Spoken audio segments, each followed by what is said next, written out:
আসসালামু আলাইকুম। আশা করি সবাই ভালো আছেন। জলবায়ু পরিবর্তনের লক্ষ্যে বাংলাদেশ সরকার উদ্যোগ নিয়েছে সারা বাংলাদেশে বৃক্ষ রোপণ কর্মসূচি পালন করার জন্য। আমি এখন দাঁড়িয়ে আছি ফুলপুর রাস্তার দুই পাশেই আমাদের টিওনো স্যার বৃক্ষরোপণ কর্মসূচি পালন করে আসছেন।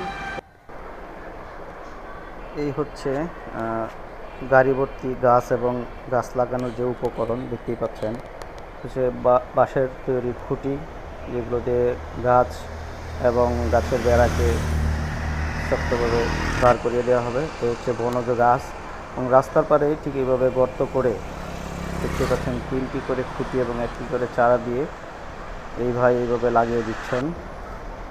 আমরা রাস্তার দুই পাশেই দেখতে পাচ্ছি ঠিক এইভাবে গাছ লাগিয়ে বেড়া দিয়ে সংরক্ষণ করার চেষ্টা করছে। খুব সুন্দর একটি উদ্যোগ গ্রহণ করেছেন আমাদের স্যার।